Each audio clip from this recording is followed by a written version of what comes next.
नमस्कार सत श्री अकाल जी। तुसीं देख रहे हो देश तो विदेश। मैं रिकी टोगरा इस मंच के उपर फिर एक बारी हाज़र हाँ, क्योंकि ये मंच तुहाडे लई असीं लेके आउंदे आ। ये जिहड़ा शो हुंदा है ये तुहाडे लई असीं लेके आउंदे आ, तुहानूं अवेयर करदे आ कि किहड़ी-किहड़ी कंट्री तुहाडा जिहड़ा बच्चा जा सकदा है। तुहानूं समझाउने आ कि तुहाडा जिहड़ा बच्चा है अगर उहदे मार्क्स किन्ने ने तो किहड़ी कंट्री जा सकदा है, उहदे आईएलटीएस ते किन्ने स्कोर होने चाहीदे हैं जिहड़ी कंट्री नूं जाना बनदा है। ਅੱਜ इस शो ਦੇ ਵਿੱਚ ਆਪਾਂ ਗੱਲ ਕਰਨੀ ਹੈ यूके ਦੇ ਬਾਰੇ, ਕਿਉਂਕਿ ਬਹੁਤ ਸਾਰੇ ਜਿਹੜੇ ਬੱਚੇ ਨੇ ਉਹ ਰਿਫਿਊਜ਼ਲਾਂ ਦਾ ਸਾਹਮਣਾ ਕਰ ਰਹੇ ਸੀਗੇ। ਕਾਫੀ ਟਾਈਮ ਤੋਂ 2-2.5 ਸਾਲ ਹੋ ਗਏ ਕੋਵਿਡ ਦੇ ਚਲਦੇ ਤਾਂ ਰਿਫਿਊਜ਼ਲਾਂ ਦਾ ਸਾਹਮਣਾ ਕਰ ਰਹੇ ਸੀਗੇ। ਅੱਜ ਇਸ ਸ਼ੋ ਦੇ ਵਿੱਚ ਮੈਂ ਇੱਕ ਵਾਰ ਫਿਰ ਤੋਂ ਸੱਦਾ ਦਿੱਤਾ ਹੈ ਪਾਇਨੀਅਰ ਇਮੀਗ੍ਰੇਸ਼ਨ ਦੇ ਡਾਇਰੈਕਟਰ ਰਵੀ ਗਰਗ ਨੂੰ, ਤੇ ਆਪਾਂ ਉਹਨਾਂ ਨਾਲ ਗੱਲਬਾਤ ਕਰਨੀ ਹੈ। ਸਭ ਤੋਂ ਪਹਿਲਾਂ ਉਹਦਾ ਸਵਾਗਤ ਕਰਦੇ ਹਾਂ। ਸਰ ਸਵਾਗਤ ਹੈ ਜੀ ਬਹੁਤ ਬਹੁਤ। ਰਿੱਕੀ ਜੀ, ਸ਼ੋ ਤੇ ਸੱਦਾ ਦੇਣ ਲਈ ਬਹੁਤ ਬਹੁਤ ਧੰਨਵਾਦ ਤੇ ਸਾਰੇ ਦਰਸ਼ਕਾਂ ਨੂੰ ਮੇਰੀ ਪਿਆਰ ਭਰੀ ਸਤਿ ਸ੍ਰੀ ਅਕਾਲ ਜੀ। ਜਿਵੇਂ ਕਿ ਸਰ ਮੈਂ ਜਿੱਥੋਂ ਪਾਇਨੀਅਰ ਦਾ ਨਾਮ ਲੈਂਦਾ ਤਾਂ ਬਹੁਤ ਸਾਰੇ ਲੋਕੀ ਜਿਹੜੇ ਨੇ ਉਹ ਸੋਚਦੇ ਕਿ ਅਗਰ 20 ਸਾਲ ਦਾ ਤਜਰਬਾ ਜਿਹਨੂੰ ਕਹਿੰਦੇ ਆਪਾਂ ਕੈਨੇਡਾ ਦੇ ਵਿੱਚ, ਤੁਸੀਂ ਕੈਨੇਡਾ ਦੇ ਸਿਟੀਜ਼ਨ ਹੋ ਬੇਸਿਕਲੀ, ਉੱਥੋਂ ਤੁਸੀਂ ਆ ਕੇ ਇੱਥੇ ਆਪਣਾ ਜਿਹੜਾ ਕਾਰੋਬਾਰ ਕਰਦੇ ਹੋ, ਉੱਥੇ ਵੀ ਤੁਹਾਡੇ ਆਫਿਸ ਹੈਗੇ ਨੇ ਔਰ ਤੁਹਾਡਾ ਜਿਹੜਾ ਮਕਸਦ ਹੈ ਬੇਸਿਕਲੀ ਉਹ ਕਿ ਤੁਸੀਂ ਕਹਿੰਦੇ ਨਾ ਕਿ ਇੱਕ ਬੰਦੇ ਨੂੰ ਸਿਰਫ ਪਰਮਾਤਮਾ ਦਾ ਡਰ ਹੁੰਦਾ। ਉਹ ਕਹਿੰਦੇ ਕਿ ਪਰਮਾਤਮਾ ਦਾ ਡਰ ਹੈ ਔਰ ਸਭ ਤੋਂ ਵੱਡੀ ਗੱਲ ਹੈ ਕਿ ਪਰਮਾਤਮਾ ਨੂੰ ਤੁਸੀਂ ਹਾਜ਼ਰ ਨਾਜ਼ਰ ਮੰਨ ਕੇ ਜਦੋਂ ਵੀ ਸ਼ੋਅ ਦੇ ਵਿੱਚ ਵੀ ਗੱਲ ਕਰਦੇ ਹੋ ਤਾਂ ਗੱਲ ਤੁਸੀਂ ਉਹੀ ਕਰਦੇ ਹੋ ਜਿਹੜਾ ਆਪ ਦਾ ਜਿਹੜਾ ਜੇ ਬੱਚਾ ਕਿਸੇ ਦਾ ਹੋਵੇ ਉਹਨੂੰ ਕਿਸ ਤਰੀਕੇ ਨਾਲ ਗਾਈਡ ਕਰਨਾ। ਆਪ ਦੇ ਜੇ ਪੈਸੇ ਲੱਗਣੇ ਹੋਣ ਤਾਂ ਜੇ ਕਿਸੇ ਪੈਸੇ ਫਸ ਜਾਂਦਾ ਤਾਂ ਤੁਸੀਂ ਉਹ ਪਹਿਲੀ ਚੀਜ਼ ਸਾਹਮਣੇ ਰੱਖਦੇ ਹੋ ਕਿ ਜੇ ਕਿਸੇ ਦੇ ਪੈਸੇ ਲੱਗ ਰਹੇ ਨੇ ਤਾਂ ਇਦਾਂ ਨਾ ਹੋਏ ਕਿ ਮੇਰੇ ਵੀ ਲੱਗਣ ਜਾਂ ਉਹ ਮੇਰੇ ਹੀ ਪੈਸੇ ਨੇ, ਕਿਉਂਕਿ ਬੱਚਾ ਜਿਹੜਾ ਜਿਹਾ ਕਿਤੇ ਨਾ ਕਿਤੇ ਕਿਸੇ ਦੇ ਬੱਚੇ ਦੇ ਭਵਿੱਖ ਨਾਲ ਖਿਲਵਾੜ ਕਰਨਾ ਜਿਹੜਾ ਜਿਹਾ ਉਹ ਕਿਸੇ ਵੀ ਤਰੀਕੇ ਨਾਲ ਤੁਹਾਡਾ ਮਕਸਦ ਨਹੀਂ ਹੁੰਦਾ। ਹੁਣ ਇਹਨਾਂ ਗੱਲਾਂ ਨੂੰ ਧਿਆਨ ਰੱਖਦੇ ਹੋਏ ਬੱਚੇ ਜਿਹੜੇ ਸੀਗੇ ਬਹੁਤ ਜਿਹੜੇ ਪੇਰੈਂਟਸ ਸੀਗੇ ਉਹ ਵੀ ਇਹ ਸੋਚਦੇ ਸੀਗੇ ਕਿ ਕੈਨੇਡਾ ਨਹੀਂ ਜਾ ਸਕਦੇ, ਗੈਪ ਹੋ ਗਿਆ। ਹੁਣ ਉਹਨਾਂ ਨੂੰ ਕੋਈ ਕੰਸਲਟੈਂਟ ਇਹੋ ਜਿਹੇ ਨਹੀਂ ਮਿਲ ਰਹੇ ਸੀ। ਮਿਲਦੇ ਤਾਂ ਬਥੇਰੇ ਹੈਗੇ ਕੈਨੇਡਾ, ਬਹੁਤ ਸਾਰੇ ਕੰਸਲਟੈਂਟ ਜਿਹੜੇ ਕੈਨੇਡਾ ਨੂੰ ਅੱਜ ਦੀ ਡੇਟ 'ਚ ਪ੍ਰਮੋਟ ਕਰ ਰਹੇ ਨੇ ਔਰ ਧੜਾ ਵੀਜ਼ੇ ਦਿਖਾ ਰਹੇ ਨੇ, ਲਾਈਨਾਂ ਲੱਗੀਆਂ ਹੋਈਆਂ ਜੀ, ਇੰਨੇ ਵੀਜ਼ੇ ਆ ਗਏ ਜੀ, ਆਹ ਦੇਖੋ ਜੀ ਅਸੀਂ ਯੂਕੇ ਦਾ ਵੀਜ਼ਾ ਲੈ ਕੇ ਦਿੱਤਾ ਹੈ। ਲੇਕਿਨ ਹੁਣ ਜਿਹੜੇ ਲੋਕੀ ਨੇ ਉਹ ਉਹਨਾਂ ਦਾ ਕਹਿਣਾ ਸੀਗਾ ਕਿ ਜੈਨੂਇਨਟੀ ਵਾਲੀ ਜੇ ਆਪਾਂ ਗੱਲ ਕਰੀਏ, ਜਿਹੜੇ ਵੀਜ਼ੇ ਦਿਖਾਉਂਦੇ ਨੇ ਉਹ ਫਿਰ ਲਿਫਾਫੇ ਭਰ ਕੇ ਪੈਸੇ ਵੀ ਲੈਂਦੇ ਨੇ। ਜੇ ਆਪਾਂ ਗੱਲ ਕਰੀਏ ਯੂਕੇ ਦੀ, ਅਗਰ ਮੈਂ ਡਾਕਟਰ ਰਵੀ ਗਰਗ ਤੋਂ ਜਾਣਨਾ ਚਾਹਾਂ, ਕਿਉਂਕਿ ਤੁਸੀਂ ਹੁਣੇ ਯੂਕੇ ਨੂੰ ਪ੍ਰਮੋਟ ਕਰ ਰਹੇ ਹੋ ਕਿ ਠੀਕ ਹੈ ਜੈਨੂਇਨਟੀ ਦੇ ਨਾਲ ਅਗਰ ਮੇਰੇ ਕੋਲ ਬੱਚਾ ਆਏਗਾ ਔਰ ਜਿਹੜਾ ਸਹੀ ਆਪਣੇ ਡਾਕੂਮੈਂਟੇਸ਼ਨ ਲੈ ਕੇ ਆਏਗਾ ਉਹਨੂੰ ਤੁਸੀਂ ਯੂਕੇ ਦੇ ਵਿੱਚ ਵੀ ਭੇਜੋਗੇ। ਤੁਸੀਂ ਮੈਨੂੰ ਦੱਸੋ ਕਿ ਯੂਕੇ ਜਾਣ ਵਾਸਤੇ ਇੱਕ ਬੱਚੇ ਨੂੰ ਕਿਆ ਚਾਹੀਦਾ, ਜਿਹੜਾ ਇੱਕ ਜੈਨੂਇਨ ਪ੍ਰੋਫਾਈਲ ਹੋਏਗੀ ਬੱਚੇ ਦੀ, ਜਿਹੜੇ ਬੇਸਿਕ ਰਿਫਿਊਜ਼ਲਾਂ ਹੋਣ 2-3, ਲੇਕਿਨ ਫਿਰ ਵੀ ਮੈਂ ਕਹਿ ਸਕਦਾ ਕਿ ਜਿਹੜਾ ਕੈਨੇਡਾ ਨਹੀਂ ਜਾ ਸਕਿਆ, USA ਨਹੀਂ ਜਾ ਸਕਿਆ, ਆਸਟ੍ਰੇਲੀਆ ਨਹੀਂ ਜਾ ਸਕਿਆ, ਨਿਊਜ਼ੀਲੈਂਡ ਨਹੀਂ ਜਾ ਸਕਿਆ, ਜਿਹਦੇ ਇਹਨਾਂ ਕੰਟਰੀ ਦੇ ਸੁਪਨੇ ਪੂਰੇ ਨਹੀਂ ਹੋ ਪਾਏ, ਉਹਨਾਂ ਦੇ ਲਈ ਬੱਚੇ ਦੇ ਲਈ ਤੁਸੀਂ ਅੱਜ ਕੀ ਲੈ ਕੇ ਆਏ ਹੋ? ਉਹਨੂੰ ਉਸ ਬੱਚੇ ਨੂੰ ਯੂਕੇ ਭੇਜਣਾ ਹੋਏਗਾ, ਤੁਹਾਡੇ ਕੋਲ ਕੀ ਆਪਸ਼ਨ ਹੈ? ਦੇਖੋ ਰਿੱਕੀ ਜੀ, ਟਾਈਮ ਦੀ ਗੱਲ ਹੈਗੀ ਹੈ। ਕਿਸੇ ਵਕਤ ਜਿਹੜਾ ਹੈ 2008 ਤੋਂ ਪਹਿਲਾਂ ਆਸਟ੍ਰੇਲੀਆ ਬਹੁਤ ਜ਼ਿਆਦਾ ਵੀਜ਼ੇ ਦਿੰਦਾ ਸੀਗਾ। ਉਸ ਤੋਂ ਬਾਅਦ ਉਹਨਾਂ ਨੇ ਲੈਵਲ ਕਾਲਜਿਸ ਦੇ ਲੈਵਲ ਕਰ ਦਿੱਤੇ ਸੀ, ਲੈਵਲ 1, ਲੈਵਲ 2, ਲੈਵਲ 3, ਇਸ ਤਰ੍ਹਾਂ ਕਰਕੇ ਉਹ ਜਿਹੜਾ ਹੈਗਾ ਇੱਕ ਕਿਸਮ ਦੀ ਸਟ੍ਰਿਕਟਨੈਸ ਕਰ ਦਿੱਤੀ ਸੀਗੀ। ਔਰ 2009 ਮਈ ਤੋਂ ਕੈਨੇਡਾ ਨੇ ਵੀਜ਼ਾ ਦੇਣਾ ਸ਼ੁਰੂ ਕੀਤਾ। ਅੱਜ ਤੱਕ ਵੀ ਬਹੁਤ ਹਾਈ ਸਕਸੈਸ ਰੇਟ ਹੈਗਾ, ਲੇਕਿਨ number of applications too high ਹੋਣ ਕਰਕੇ ਜ਼ਿਆਦਾ ਲੋਕ ਕੈਨੇਡਾ ਜਾਣਾ ਚਾਹੁੰਦੇ ਨੇ। ਬਹੁਤ ਜ਼ਿਆਦਾ ਐਪਲੀਕੇਸ਼ਨਸ ਜਿਹੜੀਆਂ ਨੇ ਐਮਬੈਸੀ ਕੋਲ, ਕੈਨੇਡਾ ਐਮਬੈਸੀ ਕੋਲ ਹੈਗੀਆਂ ਨੇ। ਇਸ ਕਰਕੇ ਉਹਨਾਂ ਨੇ ਆਪਣੀ ਐਲੀਜੀਬਿਲਿਟੀ ਕ੍ਰਾਈਟੀਰੀਆ ਵਧਾ ਦਿੱਤਾ, ਦਾ ਮਤਲਬ 6 ਈਚ ਕਰ ਦਿੱਤਾ।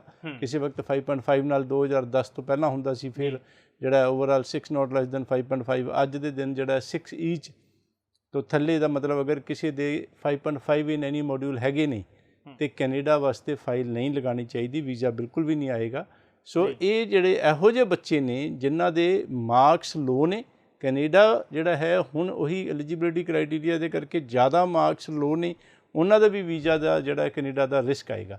ਸੋ ਇਹ ਜਿਹੜੇ ਲੋ ਮਾਰਕਸ ਵਾਲੇ ਨੇ ਜਿਹੜੇ ਕੈਨੇਡਾ ਨਹੀਂ ਜਾ ਸਕਦੇ, ਜਾਂ ਓਵਰਆਲ ਜਿਹੜੇ ਹੈ 5.5 ਕਿਸੇ ਵੀ ਮੋਡਿਊਲ ਦੇ ਵਿੱਚ ਹੈਗੇ ਨੇ, ਭਾਵੇਂ ਓਵਰਆਲ 6 ਨੇ, ਔਰ ਅਗਰ 5.5 ਓਵਰਆਲ ਨੇ ਤੇ ESL ਜਿਹੜਾ ਹੈ ਪਾਥਵੇ ਦੇ ਥਰੂ ਜਿਹੜਾ ਯੂਕੇ ਜਾ ਸਕਦੇ ਨੇ। ਅਗਰ ਓਵਰਆਲ 6 ਨਾਟ ਲੈਸ ਦੈਨ 5.5 ਨੇ ਤੇ ਡਾਇਰੈਕਟ ਜਿਹੜੇ ਹੈ ਡਿਗਰੀ ਜਾਂ ਮਾਸਟਰਸ ਦੇ ਵਿੱਚ ਵੀ ਇੰਨੇ ਬੈਂਡਸ ਦੇ ਨਾਲ ਐਡਮਿਸ਼ਨ ਯੂਕੇ ਦੇ ਵਿੱਚ ਲਿੱਤੀਆਂ ਜਾ ਸਕਦੀਆਂ ਨੇ, ਕੋਈ ਪ੍ਰੋਬਲਮ ਨਹੀਂ।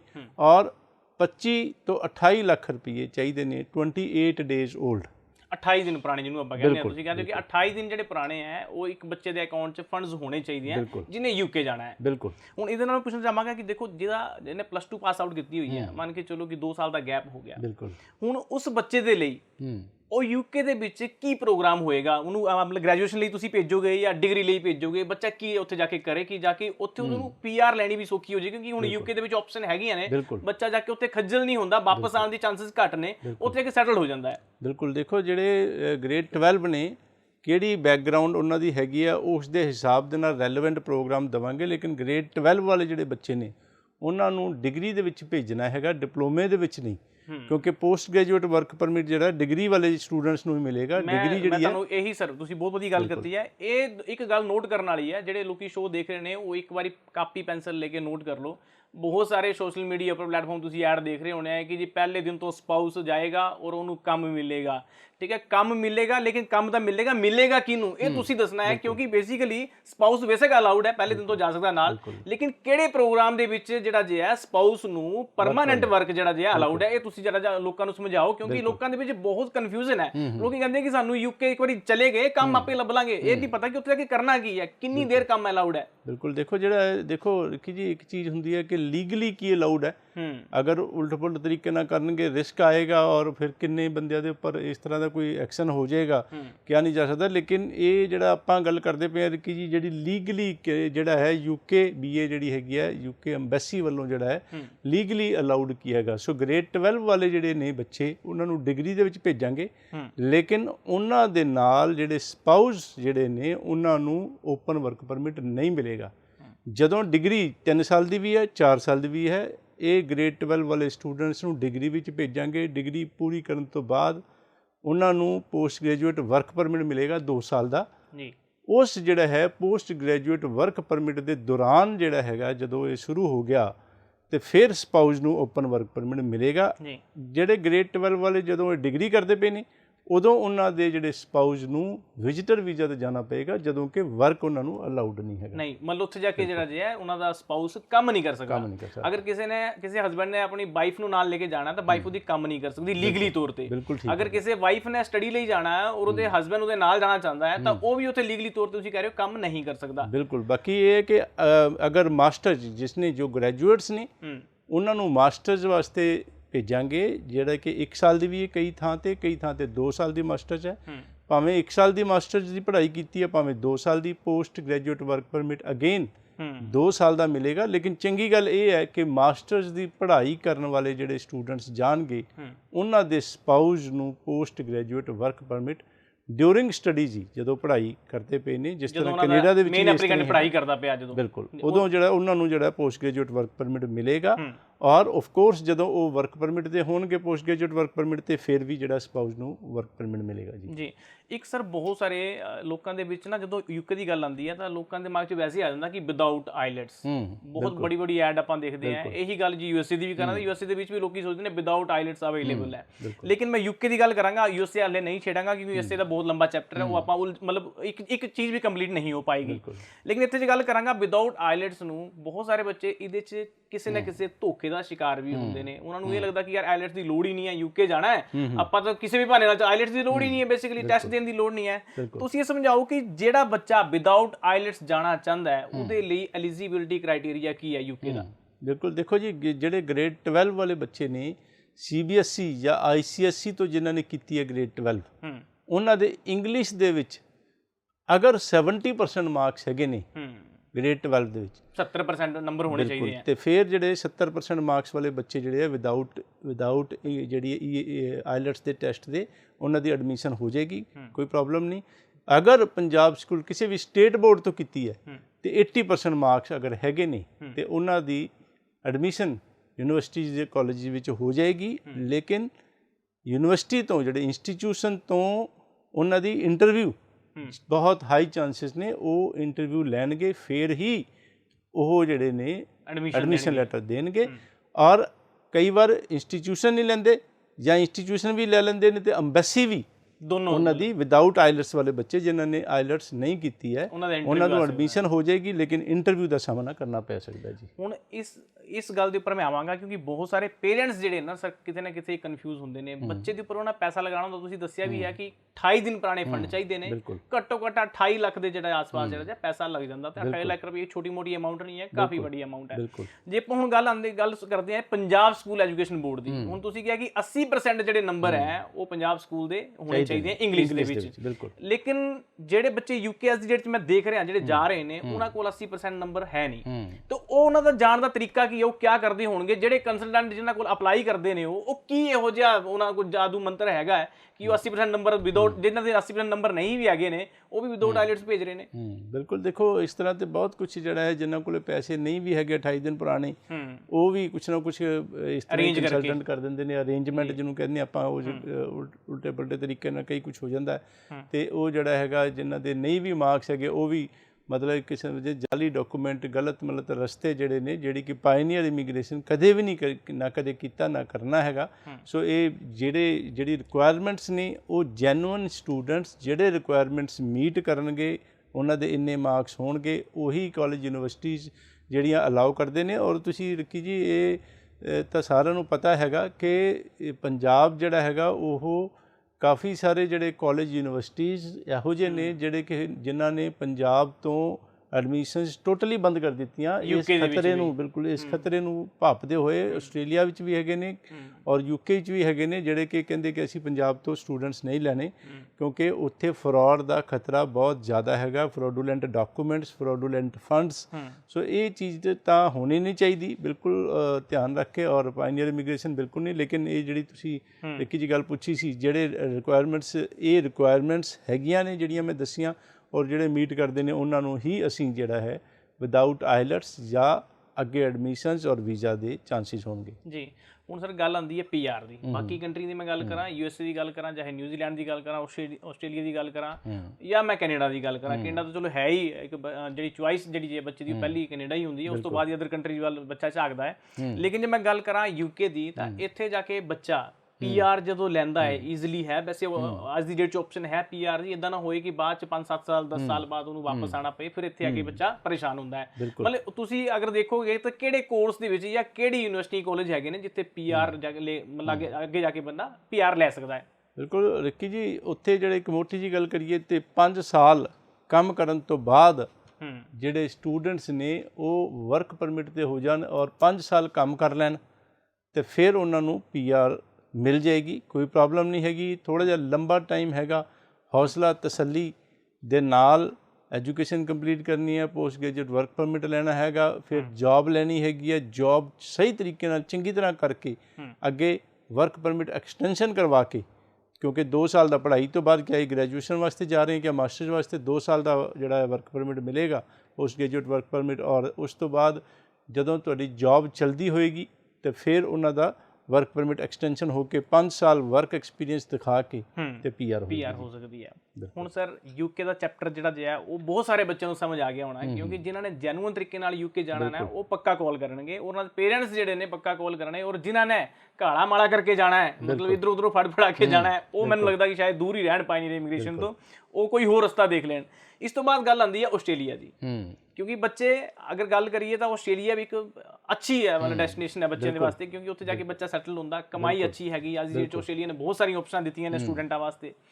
ਤੁਸੀਂ ਅਗਰ ਆਸਟ੍ਰੇਲੀਆ ਕਿਸੇ ਬੱਚੇ ਨੇ ਜਾਣਾ ਹੋਏ ਤਾਂ ਉਹਦਾ ਐਲੀਜੀਬਿਲਿਟੀ ਕ੍ਰਾਈਟੇਰੀਆ ਵੀ ਇੱਕ ਵਾਰੀ ਜਿੱਥੇ ਬੱਚਿਆਂ ਨੂੰ ਦੱਸ ਦਿਓ, ਤਾਂ ਕਿ ਬੱਚੇ ਨੂੰ ਕਲੀਅਰ ਹੋ ਜਾਏ ਕਿ ਅਗਰ ਇੰਨੇ ਕੀ ਨੰਬਰ ਹੋਣਗੇ, ਅਗਰ ਇਹ ਐਜੂਕੇਸ਼ਨ ਕੁਆਲੀਫਿਕੇਸ਼ਨ ਹੋਏਗੀ ਤਾਂ ਤੁਸੀਂ ਜਿਹੜਾ ਜੇ ਆਸਟ੍ਰੇਲੀਆ ਜਾ ਸਕਦੇ ਹੋ। ਕੀ ਚਾਹੀਦਾ, ਕਿੰਨੇ ਕੀ ਮਾਰਕਸ ਹੋਣੇ ਚਾਹੀਦੇ ਨੇ +2 'ਚੋਂ, ਜਾਂ ਫਿਰ ਕਿਸੇ ਨੇ ਆਫਟਰ ਗ੍ਰੈਜੂਏਸ਼ਨ ਜਾਣਾ ਤਾਂ ਉਹਨੂੰ ਕੀ ਜਿਹੜਾ ਜੇ ਡਾਕੂਮੈਂਟੇਸ਼ਨ ਚਾਹੀਦੀ ਹੈ? ਬਿਲਕੁਲ, ਦੇਖੋ ਮੇਨ ਚੀਜ਼ ਜਿਹੜੀ ਹੈਗੀ ਹੈ ਕਿ ਜਿਹੜੇ ਅਗਰ ਗੈਪ ਹੈਗਾ ਤੇ ਉਹ ਜਿਹੜਾ ਹੈ ਖਾਸ ਤੌਰ ਤੇ ਜਸਟੀਫਾਈਡ ਹੋਣਾ ਚਾਹੀਦਾ ਹੈਗਾ, ਕੀ ਕਰਦੇ ਪਏ ਸੀਗੇ, ਔਰ ਅਗਰ ਕਿਤੇ ਜੌਬ ਕਰਦੇ ਪਏ ਸੀਗੇ ਤੇ ਸੈਲਰੀ ਅਕਾਊਂਟ ਦੇ ਵਿੱਚ ਚਾਹੀਦੀ ਹੈਗੀ ਹੈ।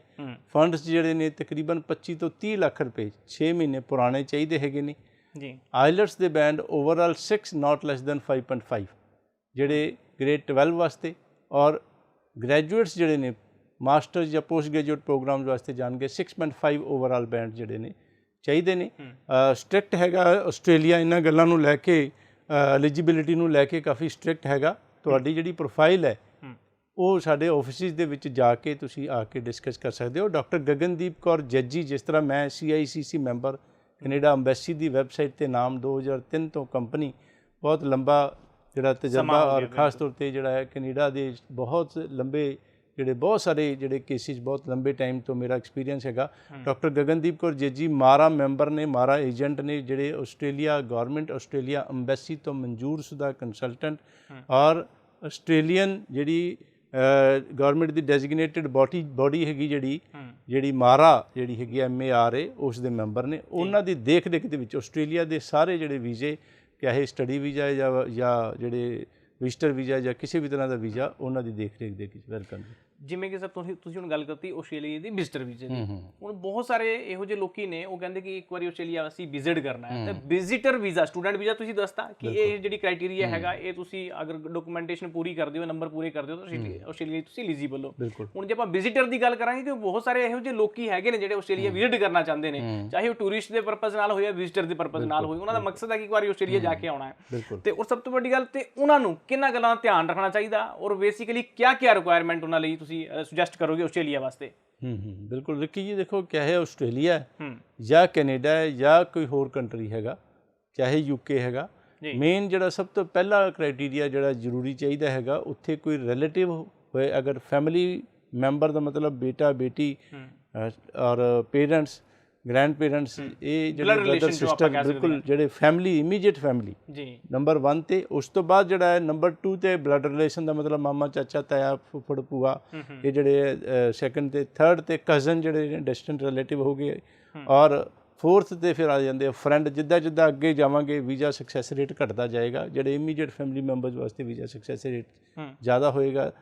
ਸੈਕੰਡ ਜਿਹੜੀ ਅਗਲੀ ਜਿਹੜੀ ਰਿਕੁਆਇਰਮੈਂਟ ਹੈਗੀ ਹੈ, ਉਹ ਚਾਹੇ ਸਪਾਂਸਰ ਹੈ ਆਸਟ੍ਰੇਲੀਆ, ਕੈਨੇਡਾ, ਕਿਸੇ ਵੀ ਕੰਟਰੀ 'ਚ, ਜਾਂ ਇੱਥੋਂ ਜਿਹੜਾ ਐਪਲੀਕੈਂਟ ਹੈ ਜਿਨ੍ਹਾਂ ਨੇ ਜਾਣਾ ਹੈਗਾ, ਉਹਨਾਂ ਦੇ ਬੈਂਕ ਦੇ ਵਿੱਚ ਫੰਡਸ ਕਿੰਨੇ ਨੇ, ਔਰ ਇਨਕਮ ਜਿਹੜੀ ਹੈ ਕਿੰਨੀ ਹੈਗੀ ਹੈ, ਔਰ ਪ੍ਰਾਪਰਟੀ ਖਾਸ ਤੌਰ 'ਤੇ ਇੰਡੀਆ ਦੇ ਵਿੱਚ ਜਿਹੜੀ ਹੈਗੀ ਹੈ ਉਸ ਦੀ ਵੈਲਿਊਏਸ਼ਨ ਦਾ ਮਤਲਬ ਕਿੰਨੀ ਪ੍ਰਾਪਰਟੀ ਹੈਗੀ ਹੈ, ਔਰ ਬੈਂਕ ਦੇ ਵਿੱਚ ਫੰਡਸ 5, 7, 8 ਲੱਖ, 10 ਲੱਖ, 5 ਲੱਖ ਤੋਂ ਉੱਪਰ 6 ਮਹੀਨੇ ਪੁਰਾਣੇ ਹੋਣ ਜਾਂ 4-5 ਮਹੀਨੇ, ਬੈਟਰ ਹੈ 6 ਮਹੀਨੇ ਪੁਰਾਣੇ, ਕਿੰਨੇ ਪੁਰਾਣੇ ਫੰਡਸ ਤੁਹਾਡੇ ਕੋਲ ਹੈਗੇ ਨੇ। ਇਹ ਸਾਰਾ ਜਿਹੜਾ ਹੈਗਾ, ਇਹ ਜਿਹੜਾ ਤੁਹਾਡੀ ਫਾਈਲ ਜਿਹੜੀ ਬਣਦੀ ਹੈਗੀ ਹੈ, ਇਸ 'ਤੇ ਡਿਪੈਂਡ ਕਰੇਗਾ ਤੁਹਾਡੇ ਸਕਸੈਸ ਰੇਟ ਜੀ। ਬਿਲਕੁਲ, ਕਿਉਂਕਿ ਸਰ ਦੇਖੋ ਹੁਣ ਆਸਟ੍ਰੇਲੀਆ ਔਰ ਜਿਹੜਾ UK ਦੀ ਆਪਾਂ ਗੱਲ ਕਰਤੀ ਹੈ, ਬਹੁਤ ਸਾਰੇ ਲੋਕ ਇਹ ਵੀ ਸੋਚਣਗੇ ਕਿ ਹੁਣ ਜਦੋਂ ਕੈਨੇਡਾ ਦੇ ਅਗਰ ਇਤਨੀ ਐਕਸਪਰਟ ਜਿਹੜੀ ਹੈਗੀ ਹੈ, ਪਾਇਨੀਅਰ ਯੂਨੀਵਰਸਿਟੀ ਟੀਮ ਹੈਗੀ ਹੈ, ਡਾਕਟਰ ਰਵੀ ਗਰਗ ਦੇ ਕੋਲ ਇੰਨੇ ਸਾਲ ਦਾ ਐਕਸਪੀਰੀਅੰਸ ਹੈ, ਤਾਂ ਉਹ ਹੁਣ ਜਾਂਦੇ ਜਿਹੜਾ ਹੈ ਟਾਈਮ ਹਾਲੇ ਹੈਗਾ ਹੈ, ਲੇਕਿਨ ਉਹ ਫਿਰ ਵੀ ਹਰ ਜੋ ਕੋਈ ਸ਼ੋਅ ਦੇਖਦਾ ਹੈ ਤਾਂ ਉਹ ਇੱਕ ਵਾਰੀ ਪੱਕਾ ਦੇਖਣਾ ਚਾਹੁੰਦਾ ਹੈ ਕਿ ਡਾਕਟਰ ਰਵੀ ਗਰਗ ਜਿਹੜੇ ਹੈ ਪਾਇਨੀਅਰ ਇਮੀਗ੍ਰੇਸ਼ਨ ਤੋਂ ਜਿਹੜੇ ਸ਼ੋਅ ਦੇ ਵਿੱਚ ਬੈਠਦੇ ਨੇ, ਉਹ ਕੈਨੇਡਾ ਨੂੰ ਲੈ ਕੇ ਕੀ ਗੱਲ ਕਰਨਗੇ।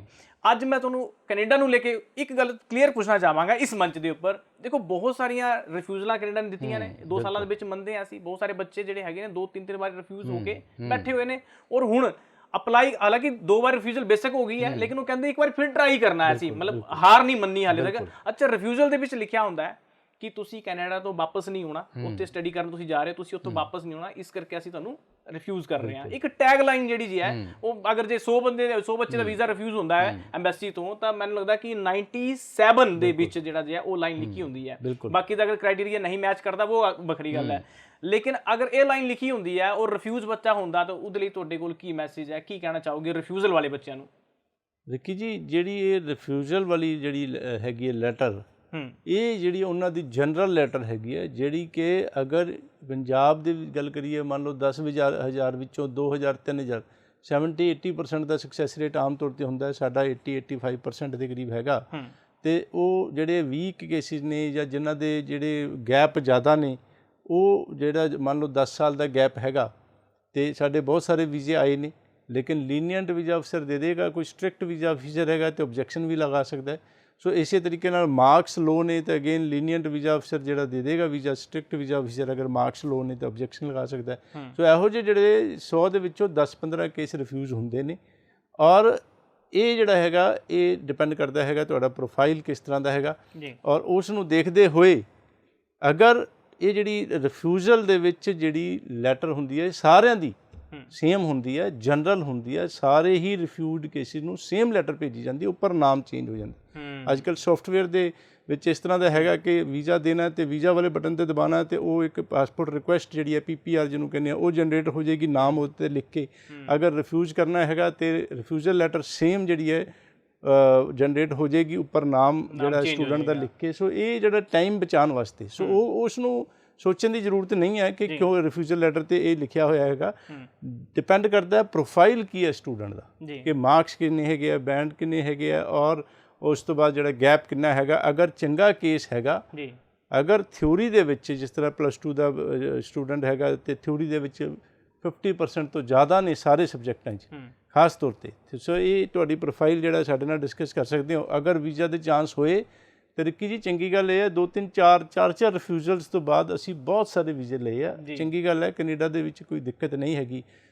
ਵੈਲਕਮ। ਅਗਰ ਕੋਈ ਜਿਹੜੇ ਕੈਨੇਡਾ ਤੋਂ ਰਿਫਿਊਜ਼ਡ ਨੇ ਟੈਨਸ਼ਨ ਲੈਣ ਦੀ ਜ਼ਰੂਰਤ ਨਹੀਂ ਹੈਗੀ, ਲੇਕਿਨ ਪ੍ਰੋਫਾਈਲ ਅਸੀਂ ਦੇਖਾਂਗੇ ਜ਼ਰੂਰ ਕਿ ਮਾਰਕ ਕਿਸ ਤਰ੍ਹਾਂ ਦੇ।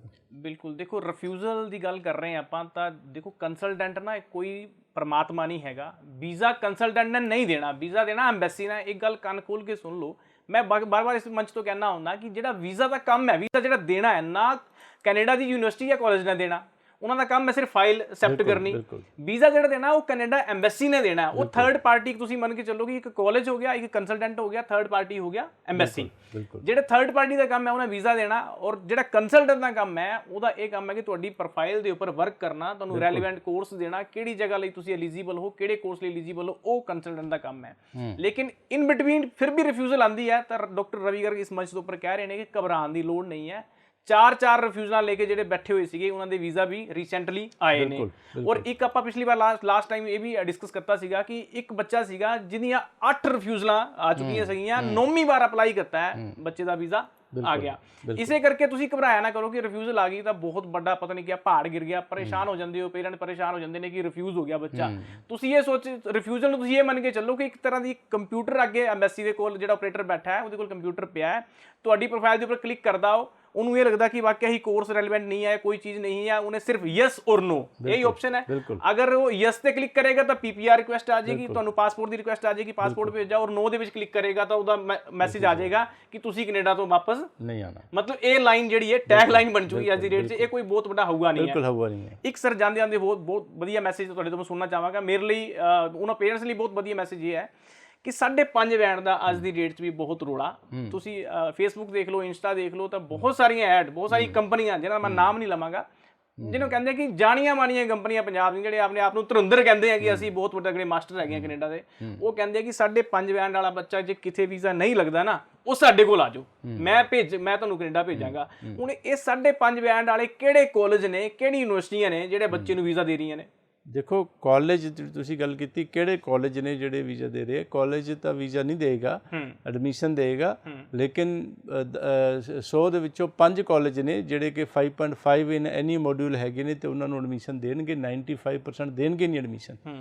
ਔਰ ਜਿਨ੍ਹਾਂ ਦੀ ਐਡਮਿਸ਼ਨ ਹੋ ਗਈ, ਆਫਰ ਲੈਟਰ ਆ ਵੀ ਗਈ ਤੇ ਵੀਜ਼ਾ ਐਮਬੈਸੀ ਨੇ ਦੇਣਾ ਹੈ। ਔਰ ਸਵਾਲ ਹੀ ਨਹੀਂ ਪੈਦਾ ਹੁੰਦਾ ਕੈਨੇਡਾ ਇਸ ਵਕਤ ਅਗਰ 5.5 ਇਨ ਐਨੀ ਮੋਡਿਊਲ ਹੈਗਾ ਤੇ ਸਵਾਲ ਹੀ ਨਹੀਂ ਪੈਦਾ ਹੁੰਦਾ, ਵੀਜ਼ਾ ਲੱਗਣ ਦਾ ਮਤਲਬ ਹੀ ਨਹੀਂ ਹੈ, ਨਹੀਂ ਦੇਗਾ ਔਰ ਨਹੀਂ ਕੇਸ ਲਗਾਣਾ। ਔਰ ਅਸੀਂ ਪਾਇਨੀਅਰ ਇਮੀਗ੍ਰੇਸ਼ਨ ਜਿਹੜੇ ਆ, ਅਗਰ ਕਿਸੇ ਦੇ 5.5 ਇਨ ਐਨੀ ਮੋਡਿਊਲ ਹੈ, ਵੀ ਆਰ ਨਾਟ ਐਕਸੈਪਟਿੰਗ ਸੱਚ ਕੇਸਿਸ। ਅਸੀਂ ਉਹ ਕੇਸ ਨਹੀਂ ਲੈਂਦੇ ਪਏ ਕਿਉਂਕਿ ਵੀਜ਼ਾ ਨਹੀਂ ਲੱਗਣਾ ਤੇ ਫਿਰ ਕਾਹਦੇ ਵਾਸਤੇ ਕੇਸ ਲੈਣੇ ਆ? ਫੀਸ ਦਾ ਮੈਟਰ ਨਹੀਂ ਹੈਗਾ। ਅਸੀਂ ਫੀਸ ਜਿਹੜੇ ਚੰਗੇ ਕੇਸਿਸ ਨੇ ਉਹਨਾਂ ਕੋਲੋਂ ਨਹੀਂ ਲੈਂਦੇ, ਔਰ ਜਿਹੜੇ ਇਹ ਕੇਸਿਸ ਨੇ ਕਿੰਨੀ ਵੀ ਫੀਸ ਦੇਣ ਨੂੰ ਤਿਆਰ ਹੋ ਜਾਣ 5.5 ਵਾਲੇ, ਅਸੀਂ ਫੀਸ ਲੈ ਕੇ ਵੀ ਉਹਨਾਂ ਦਾ ਕੇਸ ਨਹੀਂ ਕਰਾਂਗੇ ਕਿਉਂਕਿ ਉਹਨਾਂ ਦਾ ਵੀਜ਼ਾ ਨਹੀਂ ਆਣਾ। ਬਿਲਕੁਲ। So we work for visa, not for money. Money ਤਾਂ ਪੈਸੇ ਤਾਂ ਨਾਲ ਆ ਜਾਣਗੇ, ਉਹ ਤਾਂ ਕੋਈ ਗੱਲ ਨਹੀਂ, ਲੇਕਿਨ ਵੀ ਵਰਕ ਫॉर ਵੀਜ਼ਾ, ਵੀਜ਼ਾ ਲੈਣ ਵਾਸਤੇ ਕੰਮ ਕਰਦੇ। ਜਿਨ੍ਹਾਂ ਦੇ 5.5 ਹੈਗੇ ਨੇ, ਅਗਰ ਕਿਸੇ ਮੋਡਿਊਲ ਵਿੱਚ ਜਿਸ ਤਰ੍ਹਾਂ ਪਹਿਲਾਂ ਗੱਲ ਹੋਈ ਆ, ਉਹ ਯੂਕੇ ਵਾਸਤੇ ਵੈਲਕਮ ਉਹ ਜਾ ਸਕਦੇ ਨੇ। ਇੱਕ ਸਰ ਹੁਣ ਤੁਸੀਂ ਕਿਹਾ ਕਿ 5% ਜਿਹੜੇ ਕਾਲਜ ਨੇ ਉਹ ਵੀਜ਼ਾ ਦਿੰਦੇ ਨੇ, ਮਤਲਬ ਦੇ ਰਹੇ ਨੇ, ਮਤਲਬ ਹਾਂ ਐਡਮਿਸ਼ਨ ਦੇ ਰਹੇ ਨੇ, ਵੀਜ਼ਾ ਤਾਂ ਵੈਸੇ ਹੀ ਨਾ ਦੇਣਾ ਹੈ। ਬਿਲਕੁਲ। ਲੇਕਿਨ ਹੁਣ ਇੱਕ ਗੱਲ ਤੁਸੀਂ ਇੱਥੇ ਸਮਝਾਓ ਕਿ ਜਿਹੜੇ 5% ਤੁਸੀਂ ਕਿਹਾ ਹੈ, ਹੁਣ ਕਿਸੇ ਨੇ 5% ਸੁਣਿਆ ਹੋਵੇਗਾ ਤਾਂ ਉਹਨਾਂ ਨੂੰ ਪਤਾ ਕਿ ਕੈਨੇਡਾ ਬਹੁਤ ਵੱਡਾ ਹੈ, ਲੇਕਿਨ ਉਸ 5% ਜਿਹੜੀ ਪਰਸੈਂਟੇਜ ਹੈ, ਕਿੰਨੇ ਕੰਸਲਟੈਂਟ ਹੈਗੇ ਨੇ ਜਿਨ੍ਹਾਂ ਨੇ ਫਾਈਲਾਂ ਉੱਥੇ ਅਪਲਾਈ ਕਰ ਦਿੱਤੀਆਂ ਨੇ, ਢੇਰ ਲਗਾ ਦਿੱਤਾ ਐਮਬੈਸੀ ਦੇ ਵਿੱਚ ਫਾਈਲਾਂ ਦਾ। ਲੇਕਿਨ ਦੇਖੀ ਜੀ, ਮੈਂ 5% ਦੀ ਉਹਨਾਂ ਦੀ ਗੱਲ ਕਰ ਰਿਹਾ, ਜਿਹੜੇ ਪਬਲਿਕ ਇੰਸਟੀਟਿਊਸ਼ਨਸ ਨੇ, ਜਿਹੜੇ ਕਿ ਜਿੱਥੇ ਪੜ੍ਹ ਕੇ ਪੋਸਟ ਗ੍ਰੈਜੂਏਟ ਵਰਕ ਪਰਮਿਟ ਮਿਲਣਗੇ, ਜਿਹੜੇ ਇਹੋ ਜਿਹੇ ਪ੍ਰਾਈਵੇਟ ਕਾਲਜ ਜਿੱਥੇ ਪੜ੍ਹ ਕੇ ਪੋਸਟ ਗ੍ਰੈਜੂਏਟ ਵਰਕ ਪਰਮਿਟ ਨਹੀਂ ਮਿਲਣਾ, ਜਿਨ੍ਹਾਂ ਦੀ ਲਿਸਟ ਕੈਨੇਡਾ ਐਮਬੈਸੀ ਦੀ ਵੈਬਸਾਈਟ ਤੇ ਦੇਖੀ ਜਾ ਸਕਦੀ ਹੈ। ਗੂਗਲ ਤੇ ਲਿਖਣਾ DLI ਲਿਸਟ ਕੈਨੇਡਾ, ਸਰਚ ਮਾਰਨਾ ਤੇ ਸਾਰੀ ਲਿਸਟ ਆ ਜਾਏਗੀ। ਸੋ ਉਹ ਇਹੋ ਜਿਹੇ ਪ੍ਰਾਈਵੇਟ ਕਾਲਜਿਸ ਬਹੁਤ ਸਾਰੇ ਨੇ, ਸੈਂਕੜਾ ਨੇ, ਜਿਹੜੇ ਕਿ 5.5 ਜਾਂ ਮੇ ਬੀ ਕਿ ਇਸ ਤੋਂ ਘੱਟ ਵਿੱਚ ਵੀ ਐਡਮਿਸ਼ਨਸ ਦੇ ਦੇਣਗੇ। ਐਡਮਿਸ਼ਨ ਦੀ ਕੋਈ ਪ੍ਰੋਬਲਮ ਨਹੀਂ ਹੈ। ਅਗੇਨ ਆਫਰ ਲੈਟਰ ਆ ਜਾਏਗੀ ਤੇ ਇਹੋ ਜਿਹੇ ਕੰਸਲਟੈਂਟ ਇਹ ਕਹਿ ਦਿੰਦੇ ਜੀ ਤੁਹਾਡੀ ਐਡਮਿਸ਼ਨ ਹੋ ਗਈ, ਹੁਣ ਤੁਹਾਡਾ ਅਪਲਾਈ ਕਰਾਂਗੇ, ਵੀਜ਼ਾ ਨਹੀਂ ਲੱਗੇਗਾ ਤੇ ਕਹਿ ਦੇਣਗੇ ਜੀ ਐਮਬੈਸੀ ਨੇ ਨਹੀਂ ਦਿੱਤਾ। ਲੇਕਿਨ ਇਹ ਚੀਜ਼ਾਂ ਤਾਂ ਪਹਿਲਾਂ ਹੀ ਪਤਾ ਹੈਗੀਆਂ। ਇਹਦਾ ਐਕਸਪਰਟ ਕੰਸਲਟੈਂਟ ਦੇ ਕਾਰਨ ਸਾਨੂੰ ਪਹਿਲਾਂ ਹੀ ਇਹ ਕਿ 5.5 ਇਨ ਐਨੀ ਮੋਡਿਊਲ ਤੇ ਅਪਲਾਈ ਨਹੀਂ ਕਰਨਾ। ਸਾਨੂੰ ਦਿਓ ਇਜਾਜ਼ਤ।